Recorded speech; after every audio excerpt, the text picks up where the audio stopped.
Hello दोस्तों, मेरा नाम है भूपेश वासु और एक और नई वीडियो में आपका फिर से स्वागत है।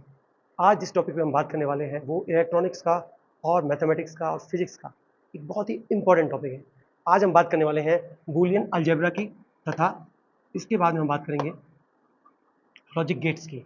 बूलियन अलजेब्रा जैसा कि नाम ही बता रहा है, अब बूलियन जो एक पर्टिकुलर फिजिसिस्ट थे, मैथमेटिशियन थे, उन्होंने एक नए बीजगणित का अलजेब्रा का एक गठन किया था। एक ऐसी भाषा जो कंप्यूटर में समझी जा सके, एक ऐसी भाषा जिसके माध्यम से कठिन लॉजिक को बहुत इजी सिंप्लीफाई करके बनाया जा सके। यानी आपके पास जो विद्युत परिपथ होते हैं उनको अगर इजी तरीके से बताना हो, समझाना हो, तो उसको बनाने के लिए उन्होंने जिस बीजगणित का प्रयोग किया था उसे हम बोलते हैं बूलियन अलजेब्रा। अब बूलियन अलजेब्रा के अंदर हम अलग अलग रूल्स पढ़ेंगे, अलग अलग टॉपिक्स पढ़ेंगे और किस प्रकार से हमारे पास बूलियन अलजेब्रा को रखा जाता है, किस तरीके से हम इसको मेंशन किया जाता है, किस तरीके से इसको प्रयोग में लाया जाता है, वो समझेंगे। सबसे पहले तो हमें पढ़ना पड़ेगा कि बूलियन अलजेब्रा के अंदर लॉजिक कौन कौन से होते हैं और लॉजिक गेट्स क्या होते हैं। तो बूलियन अलजेब्रा जिसके अंदर लॉजिक गेट्स होते हैं वो 3 प्रकार के लॉजिक गेट्स का प्रयोग किया जाता है और इसके अंदर जो जिन चीजों का प्रयोग किया जाता है उन्हें बोला जाता है, हिंदी में बोलते हैं चर, इंग्लिश में आप उसको बोलते हैं वेरिएबल। अब जो वेरिएबल्स होते हैं इन्हीं के माध्यम से हम परिवर्तन लेके आते हैं और इसके जो परिवर्तन होते हैं इन्हीं परिवर्तनों के माध्यम से किसी भी विद्युत परिपथ का सरलीकरण किया जाता है। अब इसके अंदर हमारे पास दो ही लेवल माने जाते हैं, एक तो जीरो, एक वन। जीरो बेसिकली डिनोट करता है 0 वोल्ट को और 1 बेसिकली डिनोट करता है 5 वोल्ट या 12 वोल्ट को। ज्यादातर हम 5 वोल्ट वीसीसी का प्रयोग करते हैं। जब हमने ट्रांजिस्टर का सर्किट पढ़ा था तो ट्रांजिस्टर के सर्किट में हमने जिस प्रकार से इनपुट और आउटपुट को जोड़ा था, जब बाइसिंग की थी, तो आपको आपके कोर्स में बाइसिंग नहीं की समझाई जाती है, लेकिन जब आप ऊपर की कक्षाओं में जाओगे तब आप समझेंगे कि उसकी जो हमने फॉरवर्ड बाइसिंग और रिवर्स बाइसिंग की थी उसको बहुत ईजी तरीके से हम सिंगल बाइसिंग के माध्यम से भी काम लिया जा सकता है। तो उसके अंदर उस बाइसिंग के लिए हम 5 वोल्ट वीसीसी का प्रयोग ही करते हैं। तो यहां पर जो 5 वोल्ट आउटपुट आएगा तो उसको हम अगर 1 बोले और 0 वोल्ट आउटपुट को अगर 0 बोले तो आपके पास सभी प्रकार के लॉजिक्स डिफाइन किए जा सकते हैं। अब हम लॉजिक के बारे में बात करेंगे, किस तरीके से इस लॉजिक को किया जाता है, किस तरीके से समझा जाना है। उससे पहले एक छोटी सी चीज है, यहां पर आपके बेल आइकन दिख रहा है और नीचे आपके सब्सक्राइब का बटन दिख रहा है। अगर आपको ये दिख रहा है तो प्लीज सब्सक्राइब कर लेना ताकि आगे भी इस तरीके के वीडियो आपको कंटिन्यूअसली मिलते रहे। चलिए आगे बढ़ते हैं बूलियन अलजेब्रा की तरफ। अब हम समझेंगे कि बूलियन अलजेब्रा में कौन कौन से लॉजिक गेट्स किए बनाए जाते हैं। अगेन, अब हम जिस प्रकार से लॉजिक गेट को डिफाइन करेंगे, तो लॉजिक गेट को डिफाइन करने के लिए हम किस प्रकार से उसको बनाते हैं, तो आप देखेंगे कि लॉजिक गेट्स जो होते हैं वो आपके पास 3 प्रकार के होते हैं। अब लॉजिक गेट 3 प्रकार के होते हैं, इसका मतलब कौन कौन से होते हैं?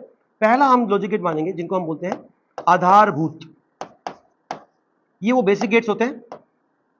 दूसरे होते हैं आपके सार्वभौमिक। अब सार्वभौमिक होते हैं जो बेसिक से थोड़ा ऊपर होते हैं और जिनके माध्यम से हम दूसरे गेट्स को बना सकते हैं। तीसरे जो गेट्स आते हैं आपके पास जिन्हें बोला जाता है विशिष्ट गेट। अब ये स्पेशल पर्पस के लिए तैयार किए जाते हैं। आधारभूत गेट जो होते हैं वो 3 प्रकार के होते हैं। पहला गेट होता है एंड गेट, दूसरा गेट होता है और गेट, तीसरा गेट जो होता है वो होता है नॉट गेट। ये 3 गेट जिनका हम प्रयोग करते हैं, इन 3 गेट के माध्यम से हम समझेंगे कि किस प्रकार से इनका प्रयोग किया जाता है। सार्वभौमिक गेट जो होते हैं वो होते हैं आपके पास नैंड गेट और दूसरा आपके पास होता है नॉर गेट। जैसा कि नाम से पता है, नॉट एंड नॉट और, नोर नैंड। अब आपके पास विशिष्ट जो गेट होते हैं उनको हम डिफाइन करते हैं एक्सक्लूसिव और एक्सक्लूसिव नोर से। इतने प्रकार के गेट होते हैं जिनको हम आगे भी प्रयोग में लेके आएंगे। अब अगली हम स्लाइड पे आते हैं। अब अगली स्लाइड पे जैसे हम आते हैं तो हमारे को ये समझना पड़ेगा कि किस प्रकार से हम इनको डिफाइन करते हैं, किस प्रकार से हम इनके रूल्स को समझेंगे और किस प्रकार से ये सारे के सारे गेट्स आपके किसी भी विद्युत परिपथ को प्रयोग में लाने के लिए, सरलीकरण करने के लिए प्रयोग में लाए जाते हैं। तो सबसे पहला गेट जो हम पढ़ेंगे वो पढ़ेंगे हम एंड गेट। अब एंड गेट को अगर आपको समझना है तो बड़ा ही सिंपल है कि दो चरों के गुणन का जो आउटपुट होता है वही आप बोलते हैं एंड गेट। यानी C equals to A dot B, यहां पे 2 हमें बोले हैं लेकिन 2 से ज्यादा भी प्रयोग में ला सकते हैं। नंबर्स ऑफ इनपुट आप इंक्रीज कर सकते हैं लेकिन आउटपुट जो होगा वो एक ही होगा। आप एक्चुअल में जो इसमें कर रहे हैं, जो मल्टीप्लेक्सिंग डीमल्टीप्लेक्सिंग आगे पढ़ेंगे, उसी प्रकार से इसी को समझा जा सकता है। अब इसकी हम पढ़ेंगे ट्रुथ टेबल। तो हमारे को जो पढ़नी है ट्रुथ टेबल का मतलब होता है सत्य सारणी। सत्य सारणी का मतलब इसको कैसे आप लिखोगे। अब हम यदि ए बी सी, ए और बी यहाँ पे वो चर है जो इनपुट में दे रहे हैं, सी यहाँ पे वो चर है जो आउटपुट में है। यदि दोनों जीरो होते हैं आउटपुट जीरो आएगा, यदि एक जीरो है एक वन है आउटपुट जीरो आएगा। परंतु यदि दोनों इनपुट वन है तो आउटपुट वन आता है। अब इसको किसी सर्किट में कैसे आप बताएंगे, तो किसी सर्किट में अगर आपको बनाना है तो जैसे आपने कहीं पे कोई सिग्नल दे दिया है, अब इस सिग्नल को देने पर आपके अगर स्विच वन, इसको अगर हम ए से डिफाइन करें, स्विच टू इसको यदि हम बी से डिफाइन करें, दो स्विच है हमारे पास, तो आउटपुट पे जो आपके पास वोल्टेज या करंट है जिसको हम मेजर कर रहे हैं वो हो जाएगा आपके सी, ये आर एल लोड है। अब ये कब होगा कि जब आपके यहां से करंट जा रहा था, अब करंट जाएगा इधर इस तरफ जाएगा, अब करंट जाएगा, अगर ये स्विच कोई भी एक स्विच ऑन होगा और दूसरा ऑफ होगा काम नहीं करेगा, इस वाले परिपथ में कोई भी आउटपुट नहीं आएगा। लेकिन जैसे ही हम यहां पर आपके दोनों स्विच को डाउन कर देते हैं, अब दोनों स्विच को डाउन करने का मतलब होता है ये कनेक्शन जुड़ गया है, जब कनेक्शन जुड़ जाएगा तो यहां का आउटपुट आपके पास वहां पर मिल जाएगा। तो ये रिप्रेजेंटेशन होता है आपके पास कि किस तरीके से आप इसको बना सकते हैं, यानी दो प्रकार के स्विचेस को किस तरीके से बना सकते हैं। इसमें n नंबर ऑफ स्विचेस को आप जोड़ के आप इस प्रयोग को बार बार समझ सकते हैं। अब हम नेक्स्ट स्लाइड पे समझेंगे कि इसको किस तरीके से डिफाइन किया जाता है, और इसको डिफाइन करने का तरीका बड़ा ही सिंपल है। अब इसके अंदर हमारे पास टोटल 6 नियम होते हैं। जो पहला नियम होता है हमारे पास उसको बोलते हैं,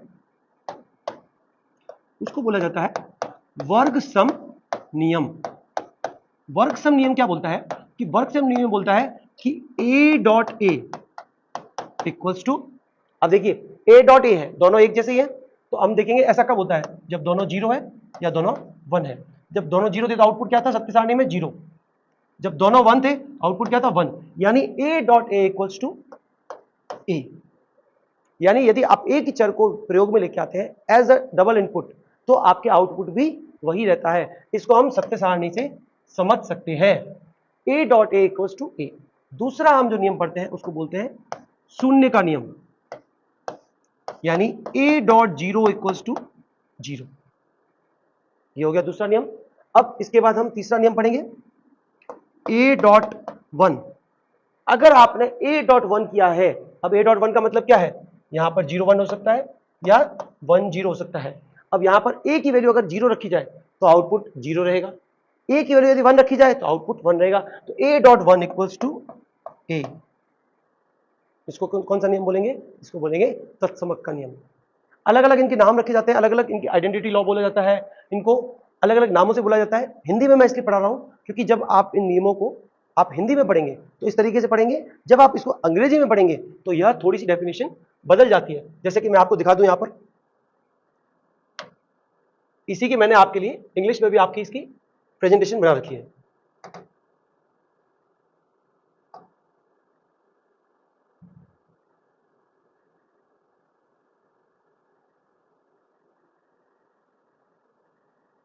अब आप जो उस प्रेजेंटेशन जब तक खुलती है तब तक अभी जब हमने जो पढ़ाया है उसको हम समझेंगे।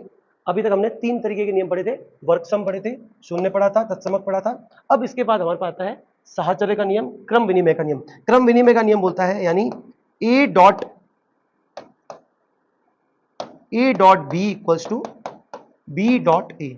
यानी आप इनपुट को यदि क्रम उसका बदल दे तब भी उसमें कोई भी परिवर्तन नहीं आता, आउटपुट में कोई परिवर्तन नहीं आता। इसी प्रकार दूसरा जो इसके बाद अंतिम नियम जो आता है वो आता है आपके पास a dot b dot c equals to a dot b dot सी।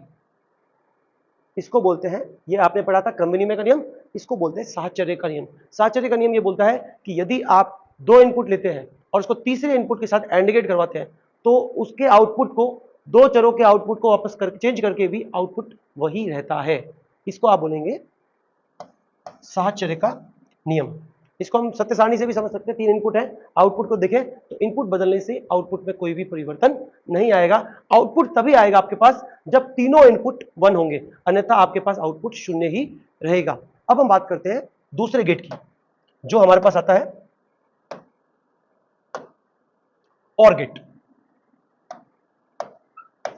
अब और गेट के अंदर हमें समझना पड़ेगा कि और गेट का मतलब होता है कि दो चरों के योग का आउटपुट, दो चरों के योग का आउटपुट मतलब c equals to a plus b. अब इसकी सत्य सारणी अगर हमें बनानी है तो क्या करना है, 0 0 इसका आउटपुट आएगा 0, 0 1 का आउटपुट आएगा 1, 1 0 का आउटपुट आएगा 1, 1 1 का आउटपुट आएगा 1। यानी ये अब इसको किस तरीके से अगर विद्युत परिपथ में बनाना तो बनाएंगे, तो विद्युत परिपथ में बनाने के लिए अगर इसको हम a मानते हैं, इसको हम b मानते हैं और इनको अगर पैरेलल में जोड़ देते हैं, और अब हमने क्या कर दिया, यहां पे इनपुट में कुछ आपने सर्किट में कुछ करंट दे दिया, विद्युत का स्रोत दे दिया, अब यहां पर हमने RL दे दिया। अब कोई भी एक स्विच होगा तो आपके पास आउटपुट अवश्य आएगा, यानी कोई भी एक इनपुट देने पर आउटपुट जरूर आता है। इसको और गेट बता देंगे, ये है स्विच 1, ये है स्विच 2 जिसको A और B से दर्शाया गया है। अब हम इसके नियमों के बारे में पढ़ेंगे। अगेन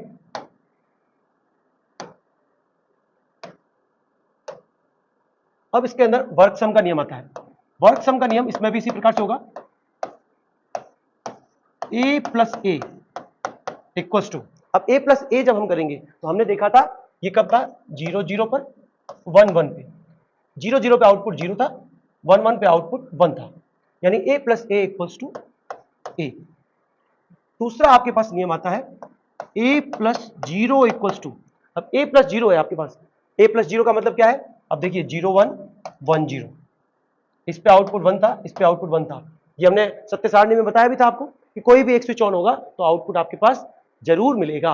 अब इसी को हम देख रहे हैं a प्लस 0, अगर a प्लस 0 करेंगे, यहां पे a अगर 0 है तो 0 प्लस 0 इज 0, 0 अगर आपके पास, अगर a 1 है तो 1 प्लस 0 इज 1, यानी जो a की वैल्यू है वही आपके पास आउटपुट रहेगा। Again a plus 1 equals to 1, आप देख सकते हैं अगर कोई भी एक इनपुट 1 है तो आपके पास आउटपुट जरूर आएगा, उसको आप इस सत्य सारणी से देख सकते हैं। दूसरा हम देखते, हमने एक मैं आपके भूल गया था एक्चुअल में, जो मैं स्किप हो गया था मेरे माइंड से उस समय, एंड गेट में एक और नियम होता है जिसको हम बोलते हैं पूरक का नियम, उसको बोलते हैं a डॉट ए बार, यानी a 0 है, a बार क्या हो गया 1 हो गया, a dot a bar equals to 0।